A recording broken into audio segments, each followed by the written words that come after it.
Si les maisons de prostitution clandestines font une guerre acharnée et une concurrence terrible aux maisons de tolérance légale, les soi-disant parfumeuses, lingères, libraires, marchandes de tableaux et de curiosités en font une non moins redoutable. On les connaît sous le nom de boutiques à surprise. Bonjour messieurs, madame. Bonjour. Bonjour, ami, bonjour. Hein? Bonjour, chers visiteurs. Bienvenue dans ce 8e opus des TCBS, le tour des commodités en bonne société. Pour être tout à fait franc avec vous, j'avais initialement prévu de vous faire visiter plusieurs endroits dans ce numéro. Mais en me rendant compte du nombre de choses à dire sur le premier d'entre eux, je me suis décidé à faire un épisode complet dessus. Aujourd'hui, nous irons donc visiter une boutique à surprise. Oh, alors voilà la surprise de l'après-midi. Si vous pensez que je vais innocemment vous emmener faire des achats dans une échoppe qui vend des bibelots insolites, eh bien, vous avez raison. Non, je plaisante, bien sûr. Vous faites totalement fausse route si vous imaginez une telle chose. Je suis choqué.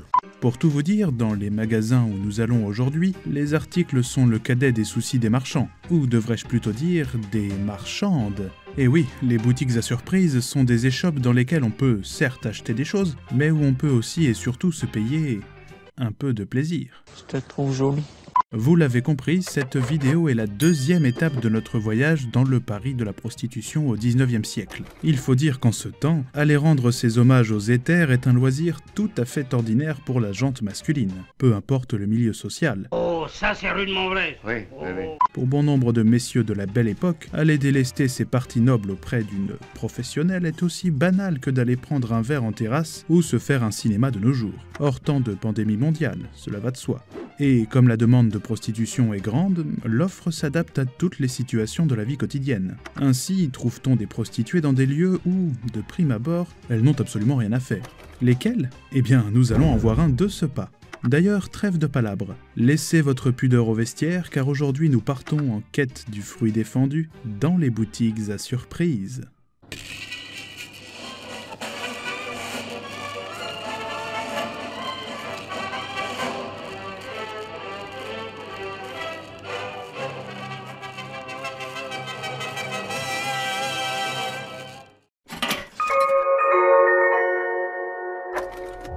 Êtes-vous déjà allé dans une parfumerie, une librairie, un marchand de photographie, de vin, de champagne, de vêtements, de tabac? Bref, êtes-vous déjà allé dans une boutique ordinaire? Oui, naturellement. Eh bien, au 19e siècle, certaines de ces boutiques sont ce qu'on appelle des magasins prétextes. Le concept est simple. En plus de vendre des articles ordinaires, ces boutiques proposent en supplément les services de prostituées. Comme la plupart du temps, ce genre de pratique avait lieu dans des boutiques qui vendaient des petits bibelots ou des objets farfelus, en somme de quoi faire des surprises à ses proches, on a fini par désigner l'ensemble des magasins qui se livraient à cette pratique par le terme « boutique à surprise ». Gros Ours apporte une très belle surprise à Petit Louis. Je ne vous dis pas ce que c'est, mais c'est très bon. Mais je vois que vous avez l'air perplexe. J'imagine sans peine que vous vous demandez pourquoi on trouve des prostituées dans des endroits aussi incongrus. Eh bien, premièrement, au cours du 19e siècle, les attentes de la gente masculine en matière de prostitution évoluent. Petit à petit, vers la fin du 19e siècle, les bourgeois se détournent de plus en plus des prostituées des boulevards et des maisons closes. La nouvelle mode, c'est d'aller voir des prostituées qui n'ont pas l'air d'en être. Et, bien entendu, les vendeuses des boutiques sont toutes indiquées pour le rôle. Mais au-delà de l'aspect plus transgressif de cette forme de prostitution, les boutiques à surprise garantissent aux clients un maximum de discrétion, car elles sont difficiles à débusquer. Leurs adresses se passent sous le manteau et absolument rien ne les différencie d'une boutique ordinaire, si ce n'est que les articles qui y sont vendus ne sont pas réputés pour leur qualité, et que les carreaux des vitrines peuvent parfois être un peu troubles, comme pour cacher ce qu'il se passe derrière. Par conséquent, la police des mœurs a du mal à les surveiller. Ah, vous ne connaissez pas la police des mœurs. Oh, je vous en parlerai une autre fois, c'est promis. Sinon, cette vidéo risque de durer 1h30. Moi je dis non. Retenez seulement que la brigade des mœurs est une branche de la police spécialisée dans le contrôle de la prostitution. Je dis bien contrôle, car certaines formes de prostitution sont légales au 19e siècle. Il est possible de se prostituer, à condition d'être déclaré auprès de la mairie et d'avoir reçu une autorisation.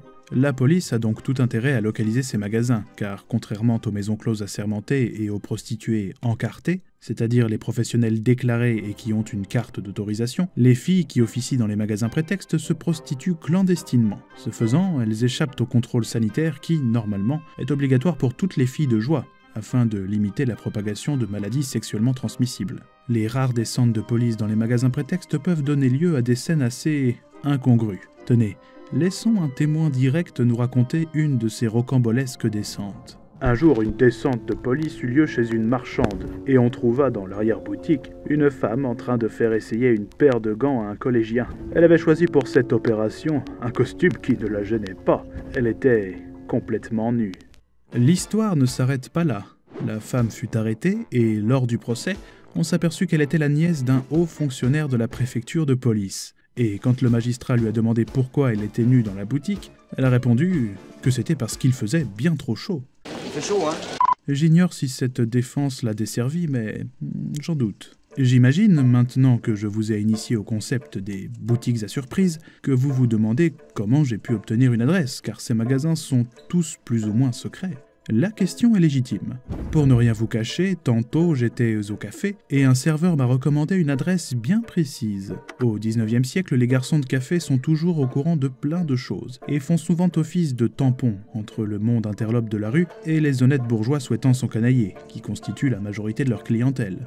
Il n'est pas rare que les garçons proposent aux clients qui le demandent quelques bonnes adresses de magasins prétextes, ou même carrément de maisons closes ou autres établissements qui font du troisième péché capital leur fonds de commerce. Si les commis de café parviennent à attirer du monde, ils peuvent toucher une commission de la part de l'établissement chez qui ils envoient leurs clients. Bref, tout ça pour vous dire que le garçon m'a remis discrètement une petite carte avec les coordonnées de l'établissement. Allez, mettons-nous en route. La plupart du temps, les magasins prétextes ne proposent pas grand-chose et le peu d'articles qu'il y a n'est pas d'une qualité exceptionnelle. C'est de la merde, ça c'est pas français! On estime qu'il y en a environ 300 à Paris, mais la pratique est aussi courante dans d'autres villes de France, comme Lyon ou Bordeaux. On en trouve même dans d'autres villes d'Europe, comme à Vienne, où elles sont nommées les Galanterie-Warenhandlungen. C'était de l'allemand? Ouais. Le phénomène semble si commun qu'un témoin de l'époque nous rapporte qu'à Vienne, les arrière-boutiques dans la capitale autrichienne n'offrent que nids à débauche et à syphilis. On n'est pas bien ici? Je pourrais vous y emmener tous les dimanches. Mais revenons plutôt à Paris. Pour la police, ces magasins prétextes sont une véritable plaie, car quand bien même elle parvient à en faire fermer un qu'un autre ouvre. Pourtant, la pratique n'est pas vraiment nouvelle. Tout a commencé au début du 19e siècle. Les boutiques de mode et de lingerie du Palais Royal, réputées pour être un lieu incontournable en matière de prostitution à cette époque, se sont transformées peu à peu en officines de filles de joie. Mais c'est surtout dans les années 1870 et 1880 que les boutiques à surprise ont commencé à vraiment se répandre. Ah, nous voilà arrivés. Comme vous pouvez le voir, le magasin prétexte qu'on nous a recommandé est une boutique de cols de chemise. Soit, ça aurait tout aussi bien pu être une parfumerie, une boutique de gravure ou n'importe quoi d'autre de tout à fait ordinaire. Entrons donc.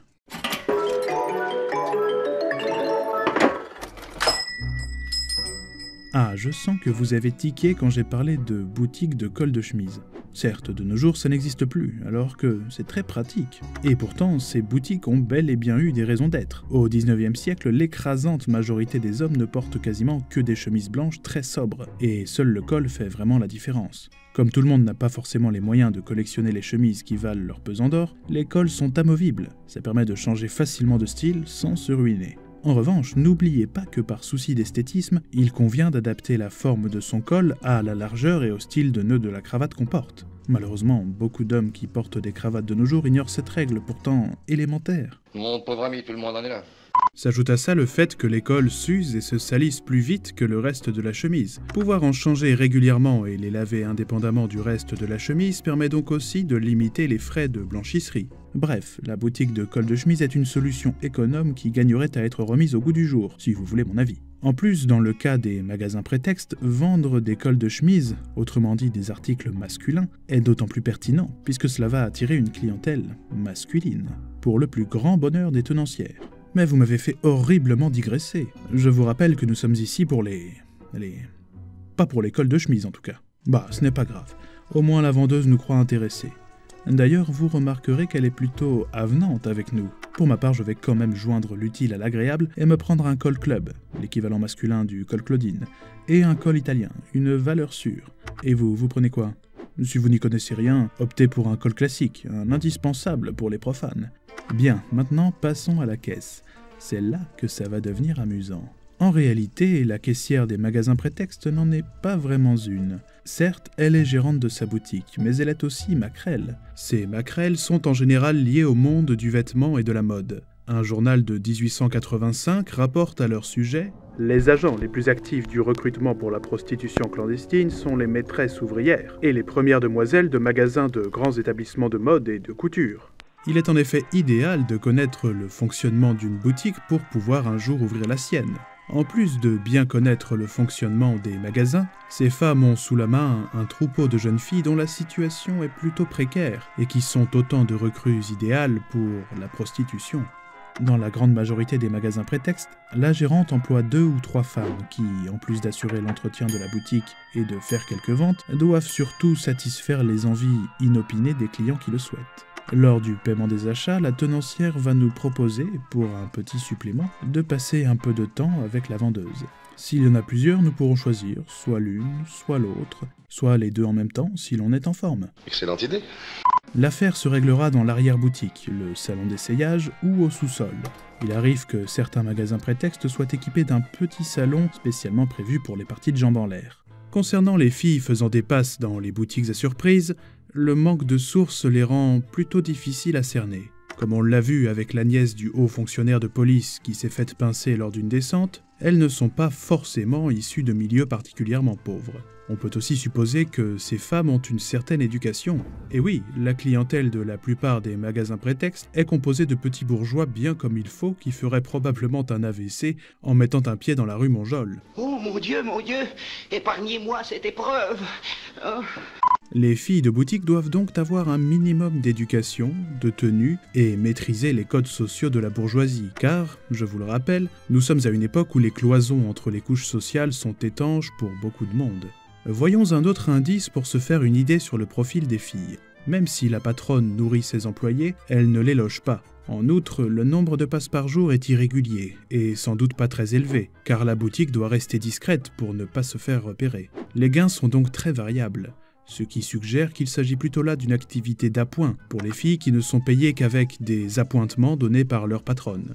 Comme nous l'avons vu, les maquerelles qui recrutent sont plutôt liées au monde de la mode et du vêtement. On peut donc supposer que les filles de joie des boutiques à surprise sont de jeunes ouvrières ou vendeuses souhaitant compléter un salaire souvent insuffisant pour vivre. Pour ça, elles vendent de temps à autre leur corps quelques heures par jour dans les magasins prétextes. Toutes ces hypothèses sur les prostituées de boutiques à surprise semblent se concrétiser dans l'article d'un journal de 1885. Cet article nous confirme que les filles de boutique sont surtout de jeunes vendeuses ou des filles venant des ateliers de couture ou de mode et qui se prostituent occasionnellement pour combler leur manque d'argent. Le prix de la passe est difficile, voire impossible à dire. Il est variable d'une boutique à l'autre. Il baisse si le client est un habitué ou s'il achète beaucoup d'articles. Articles qui sont parfois laissés dans la boutique une fois la passe effectuée, soit dit en passant. Je n'avancerai donc pas de chiffres, mais étant donné que la clientèle des boutiques à surprise est plutôt aisée, on peut imaginer que les passes ne sont pas à la portée de toutes les bourses, sans mauvais jeu de mots. Ça ne me fait pas sourire malheureusement. En parlant de prix variables, je vous rappelle brièvement que votre guide a une page Tipeee et que, si vous le souhaitez et que vous le pouvez, vous pouvez lui laisser un petit pourboire. Vous trouverez le lien en description. Naturellement, des contreparties sont prévues, mais je crains qu'elles n'aient rien à voir avec celles qu'on propose dans les boutiques à surprise. Ah, si j'avais su. D'ailleurs, vous imaginez sans peine que des situations assez cocasses doivent se produire quand un client innocent débarque dans un magasin prétexte, sans savoir que le véritable fonds de commerce, c'est la prostitution. Oh, ça me rappelle une histoire véridique qu'il faut que je vous raconte. Allez, vas-y, va. On t'écoute. Un jour, un monsieur féru de bibelots passa devant une boutique qui vendait une très belle tapisserie à un prix défiant toute concurrence. Il ne lui en fallait pas plus pour entrer dans la boutique, et une fois dedans, il dénicha une belle coupe en bronze qu'il acheta sur le champ, sans faire attention aux vendeuses qui lui tournaient autour. L'homme paya et l'une des vendeuses l'invita à passer dans un petit salon à l'ambiance très feutrée. Tapis, canapé, pouf et compagnie, en attendant qu'on vienne lui rendre sa monnaie. Le monsieur, un peu étonné, s'exécuta. Les vendeuses s'installèrent à côté de lui et commencèrent à se mettre un peu trop à l'aise, aux grandes dames du monsieur qui voulait juste récupérer sa monnaie et son bibelot avant de rentrer chez lui. Tu vois quoi, je te gêne ? J'ai une autre anecdote encore plus vaudevillesque. Une femme découvrit un jour dans la veste de son mari la carte d'une boutique de modistes, une créatrice de chapeaux si vous préférez. La modiste était une certaine Madame Amélie, et bien sûr, la femme crut que son mari la trompait, et qu'elle tenait là l'identité et l'adresse de sa maîtresse. Le fait que l'homme rentre au domicile conjugal une nuit à 4 h du matin, passablement ivre, n'arrangea rien à l'affaire. T'es complètement bourré, toi? Non. Je vous rassure, ce monsieur était parfaitement honnête, et la carte trouvée dans sa poche n'était autre qu'une mauvaise blague d'un de ses amis. Cependant, sa femme ne s'arrêta pas là, et décida de rendre une visite à la fameuse Madame Amélie. Elle se rendit donc dans la boutique et demanda à voir la modiste. Elle prétexta vouloir un chapeau. À la grande surprise de cette femme, la modiste commença à l'observer, et alla même jusqu'à lui retrousser sa robe pour regarder un peu ses jambes. Ah non, j'ai rien vu. Plus haut, jusqu'au genou. La femme s'offusqua et ne comprit pas le quiproquo. En fait, Madame Amélie l'avait prise pour une fille souhaitant se faire embaucher dans sa boutique pour se prostituer. Bien sûr, les deux femmes ont rapidement compris qu'il y avait un gros malentendu et se sont expliquées. Le mari a été innocenté, car bien sûr, il n'avait jamais mis les pieds chez la modiste. Et les deux femmes finirent même par devenir amies. Quelle histoire! Quelle histoire! Quelle histoire! Quelle histoire! Bien sûr, chaque classe sociale a son type de magasin prétexte, et il existe de nombreuses déclinaisons du concept. La boutique que nous venons de visiter est le type de magasin prétexte le plus répandu, et est plutôt destiné à la moyenne bourgeoisie. Autrement dit, aux gens aisés ne pouvant pas non plus se permettre de dépenser des fortunes. Ce machin-là, c'est pas fait pour les pauvres. Mais voyons un peu les autres genres de magasins prétextes disséminés dans Paris. Il va de soi qu'il y a des magasins prétextes pour chaque catégorie sociale. Par exemple, dans son ouvrage Trottoirs et lupanards, Charles Virmètre, source incontournable de la prostitution sous la Belle Époque, nous parle d'une modeste blanchisserie. Cette échoppe était agencée comme celle d'une authentique blanchisseuse, à un détail près. La boutique était coupée en deux par un rideau derrière lequel il y avait un lit. Quand un client arrivait, une ouvrière se détachait de l'établi et passait derrière la toile. Les autres continuaient à chanter et à blaguer en faisant des signes significatifs sur la scène qui se passait à côté. Le même Charles Virmètre ajoute quelques détails sur cette intrigante boutique. Un habitué était un vieux marin qui restait des heures entières. Il lui fallait tout le personnel. Alors, on fermait la boutique. Le prix était facultatif et le personnel peu choisi. Ça doit vous donner des idées, ça, non? Non, pas spécialement. A l'inverse, il est possible de trouver des magasins prétextes adaptés aux exigences des grands bourgeois. Dans ce cas, la boutique type sera plutôt une galerie d'art. Galerie où la plupart du temps on achète une toile avec laquelle on ne repart pas, mais où on peut avoir un tête-à-tête avec l'artiste et un peu de temps pour forger quelques souvenirs communs. Si vous êtes ce qu'on appelle à l'époque un Jésus, autrement dit si vous êtes un homme et que vous êtes plus attiré par Adam que par Ève, je vous conseille d'aller faire un tour dans les cabinets de curiosité. Il paraît que certains d'entre eux se sont spécialisés dans les amours uraniens. Pour ce qui est de la clientèle fortunée, Paris regorge de bien d'autres endroits soi-disant communs, mais abritant clandestinement des prostituées. Ces établissements n'hésitent pas à passer des petites annonces dans le journal pour se faire un peu de publicité. Tenez, si je vous montre celle-là.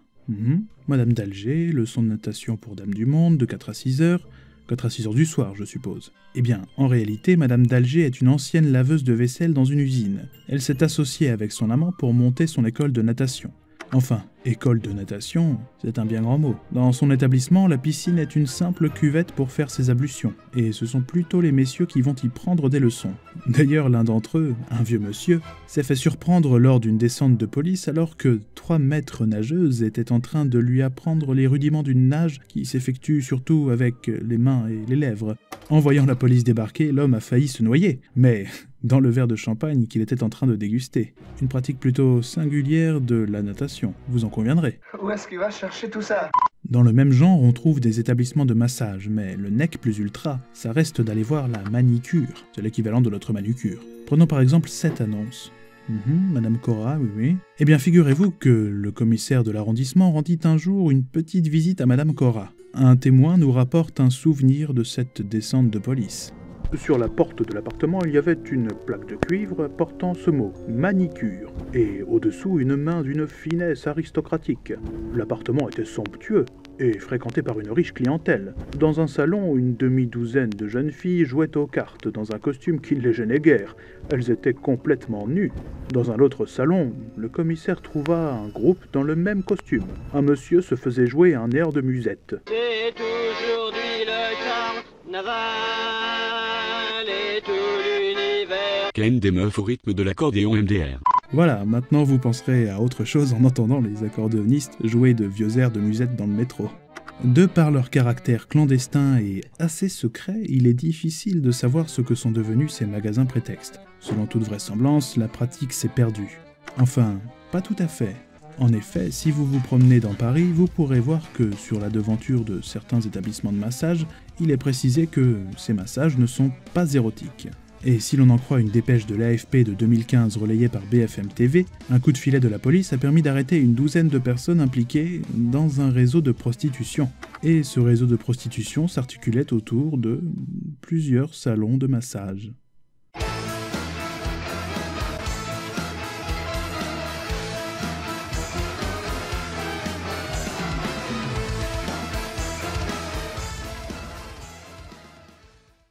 Et bien voilà, chers visiteurs, il semble que ce TCBS arrive déjà à son terme. J'espère que vous l'avez apprécié. Si vous aimez ce qui se fait sur cette chaîne, n'hésitez pas à faire ce qui se fait d'ordinaire sur YouTube. Je serais également ravi de savoir ce que vous avez pensé de cette visite, donc n'hésitez pas à écrire un commentaire. J'en profite pour remercier une fois encore les tipeurs, notamment Coralie, Deuce67, Joe, Neytiri, Spencer et Toulouse. Et maintenant... Partez sans histoire!